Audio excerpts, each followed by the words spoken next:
उठो, जागो और तब तक ना रुको जब तक अपने लक्ष्य को हासिल न कर लो। नमस्कार दोस्तों, मैं भरजीत आप सभी को स्वागत करता हूं मेरे चैनल में। उम्मीद है कि आप लोग स्वस्थ हैं और सकुशल हैं। तो आज है 11 सितंबर 2021। जी हाँ दोस्तों, आज है 128वां विश्व भाईचारा दिवस, यानी कि जिनको हम अंग्रेजी में यूनिवर्सल ब्रदरहुड डे के नाम से जानते हैं। तो इस मौके में मैं हर एक व्यूवर्स को, हर एक दर्शकों को तथा हर एक लोगों को मैं यूनिवर्सल ब्रदरहुड डे यानी कि विश्व भाईचारा दिवस की हार्दिक शुभेच्छाएं व शुभकामनाएं देना चाहूंगा। और आज के इस खास वीडियो में मैं आपको शिकागो स्पीच के बारे में मैं नहीं बताऊंगा, लेकिन शिकागो स्पीच इतना प्रासंगिक क्यों है, लोग इसको जानने के लिए इतना उत्सुक क्यों होते हैं, तो वो वजह बताने जा रहा हूँ। वीडियो थोड़ा बहुत लंबा हो सकता है और करीबन 10-11 मिनट होगा, तो 10 मिनट के अंदर मैं आपको सारी चीजें बता दूंगा। तो उम्मीद है कि आप लोग वीडियो के अंत तक जुड़े रहिएगा और बिना देर के वीडियो को शुरू करते हैं। उस ऐतिहासिक भाषण के बाद स्वामी जी अमेरिका के घर घर में विख्यात हो गए थे। अमेरिका में जगह जगह पर उनके पोस्टर्स लग गए थे और समाचार पत्रों के माध्यम से उनके व्याख्यान अमेरिका के कोने कोने तक पहुंचने लगे थे। मात्र 5 शब्द में कितनी ताकत हो सकती है, वो पूरी दुनिया ने 11 सितंबर 1893 को अमेरिका के शहर शिकागो में आयोजित विश्व धर्म महासभा में देखा था, जब स्वामी विवेकानंद जी स्वागत का उत्तर देने के लिए खड़े होते हैं और कहते हैं, अमेरिकावासी बहनों तथा भाइयों यानी कि sisters and brothers of America से अपना भाषण शुरू करते हैं। और सामने बैठे विश्व भर से आए हुए लगभग 7,000 लोग 2 मिनट से ज्यादा समय तक तालियां बजाते रहे। अगर स्वामी जी के शब्दों में बताओ तो 2 मिनट तक ऐसी घोर करतल ध्वनि हुई कि कान में उंगली देते ही बनी। ये ताली उस सन्यासी के लिए बज रही थी जो एक गुलाम देश से आया था, जिसको एक दिन पहले तक अमेरिका में रहने, खाने और ठंड के दिनों में पर्याप्त कपड़े नहीं होने के कारण परेशानियों का सामना करना पड़ रहा था। इतना ही नहीं, स्वामी जी को रंग भेद का भी सामना करना पड़ा था। कोई उन्हें ब्लैक यानी कि काला कहता तो कोई उन्हें निग्रो। ये सब कुछ सहने के बाद भी स्वामी जी के मुंह से घृणा का तो शब्द छोड़िए, शिकायत का भी एक शब्द नहीं निकला था। और उन्होंने हृदय से कहा, मेरे अमेरिकावासी बहनों तथा भाइयों। और ये 19वीं शताब्दी की सबसे प्रमुख घटना बन गई थी। इस घटना ने भारत की ध्वनि को विश्व भर में गुंजायमान कर दिया। 17 दिनों यानी कि 11 से 27 सितंबर 1893 तक चलने वाली विश्व धर्म महासभा में स्वामी विवेकानंद ने 6 व्याख्यान दिए थे, जिसके माध्यम से उन्होंने भारतीय संस्कृति, सभ्यता और दर्शन को विश्व भर से आए हुए लोगों के सामने रखा था। भारत जो उस समय एक गुलाम था, वो जो उस समय एक गुलाम देश था, जिसको सांप और सपेरों का देश कहा जाता था, उसके पास दुनिया को देने के लिए संदेश भी है, ये विदेशियों को पहली बार पता चला था।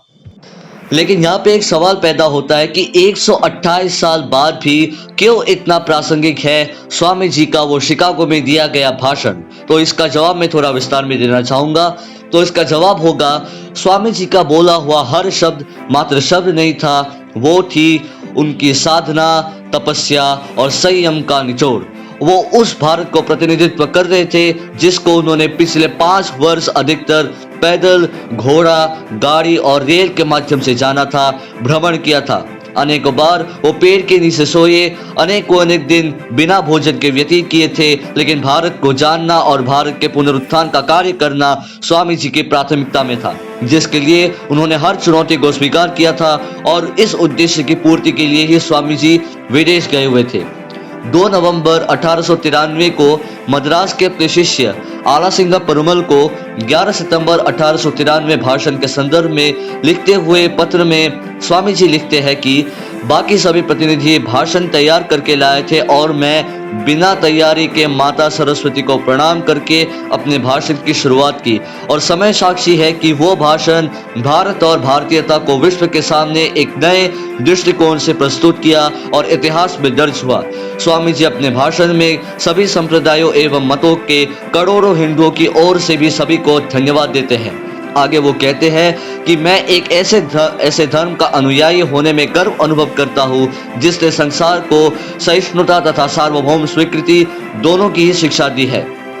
हम लोग सब धर्मों के प्रति केवल सहिष्णुता में ही विश्वास नहीं करते, बल्कि हम सभी धर्मों को सच्चा मानकर स्वीकार करते हैं।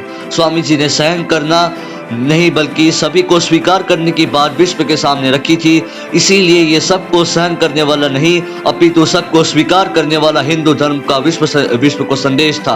आज भी जब विश्व संप्रदायों और पथों में बता हुआ है, अभी अपनी मान्यताओं को दूसरों पर थोपने का प्रचलन चल रहा है, वह स्वामी जी का ये विश्व बंधुत्व का संदेश सबके लिए एक मार्ग है जो विश्व के कल्याण की बात करता है, जो सभी को स्वीकार करने की प्रेरणा देता है। स्वामी जी आगे कहते हैं कि मुझे गर्व है कि मैं उस देश से हूँ जिसने सभी धर्मों और सभी देशों के उत्पीड़ितों और शरणार्थियों को अपने यहाँ शरण दी। मुझे आपको ये बताते हुए गर्व होता है कि हमने अपने वक्ष में यहूदियों के विशुद्धतम अवशिष्ट अंशों को स्थान दिया था, जिन्होंने दक्षिण भारत में आकर उसी वर्ष शरण ली थी जिस वर्ष उनका अपवित्र मंदिर रोमन हमलावरों ने तहस नहस कर दिया था। मुझे गर्व है कि मैं एक ऐसे धर्म से हूँ जिसने पारसी धर्म के लोगों को शरण दी और लगातार अब भी उनकी मदद कर रहा है। इस ऐतिहासिक भाषण के बाद स्वामी जी अमेरिका के घर घर में छाए गए, अमेरिका के घर घर में विख्यात हो गए थे। अमेरिका में जगह जगह पर उनके पोस्टर्स लग गए थे और समाचार पत्रों के माध्यम से उनके व्याख्यान अमेरिका के कोने कोने तक पहुंचने लगे। जैसा कि मैंने आपको वीडियो के एकदम शुरुआत में कहा था, ये घटनाएं अभूतपूर्व थी जिसका वर्णन विद्वानों ने अलग अलग ढंग से किया है। प्रोफेसर शैलेंद्रनाथ धर द्वारा लिखित पुस्तक स्वामी विवेकानंद समग्र जीवन दर्शन के अनुसार विश्व धर्म महासभा में दुनिया भर के 10 प्रमुख धर्मों के अनेकों प्रतिनिधि आए हुए थे, जिसमें यहूदी, हिंदू, इस्लाम यानी कि मुसलमान, बौद्ध, ताओ, कन्फ्यूशियम, शिंटो तथा प्रोटेस्टेंट इत्यादि शामिल थे। लेकिन स्वामी जी का वक्तव्य यानी कि भाषण सबसे अधिक सफल हुआ था, जो हमें स्वामी निखिलानंद द्वारा लिखित पुस्तक विवेकानंद एक जीवनी से ज्ञात होता है। Doctor J.H. बैरो, जो कि धर्म महासभा के सामान्य समिति के अध्यक्ष थे, उन्होंने कहा था, स्वामी विवेकानंद ने अपने श्रोताओं पर अद्भुत प्रभाव डाला। और श्री मर्विन मैरी स्नेल, जो कि इस महासभा के विज्ञान सभा के अध्यक्ष थे, वो लिखते हैं, निस्संदेह स्वामी विवेकानंद धर्म महासभा के सर्वाधिक लोकप्रिय एवं प्रभावशाली व्यक्ति थे। कट्टर से कट्टर ईसाई भी उनके बारे में कहते हैं कि वे मनुष्य के महाराज हैं। 11 सितंबर 1893 को दिए गए इस ऐतिहासिक भाषण को आज 128 साल हो चुके हैं, लेकिन आज भी इस भाषण की प्रासंगिकता उतनी ही है जितनी तब थी। विश्व आज सांप्रदायिकता की आग में झुलस रहा है। हर संप्रदाय अपने आप को एक दूसरे से ऊपर दिखाने की होड़ में लगा है। एक देश दूसरे देश की जमीन को हड़पने में लगा है। इन सब के बीच में स्वामी जी का सबको स्वीकार करने वाला ये विश्व बंधुत्व का संदेश विश्व भर को एक मार्ग दिखाता है, जो मानव समाज को कटुता से बाहर निकलता है और संपूर्ण विश्व को एक परिवार के तौर पर देखने की दृष्टि प्रदान करता है। तो आज के वीडियो में बस इतना ही। उम्मीद है कि आज के वीडियो को देखकर आपके मस्तिष्क में थोड़ा बहुत ज्ञान बढ़ा होगा, और अगर वाकई में ऐसा हुआ है तो दिल से एक लाइक कीजिए। चैनल में नए हैं तो चैनल को सब्सक्राइब कर लीजिए, पास के बेल आइकन को दबा दीजिए। मेरे वीडियोस को अपने दोस्तों के साथ शेयर जरूर कीजिए, और वीडियो कैसा लगा कमेंट करके जरूर बताइएगा।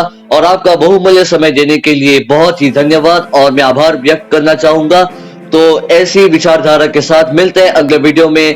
तब तक अपना ख्याल रखिए। Take care, do take a very good care of yourself. Thank you, धन्यवाद, जय हिंद।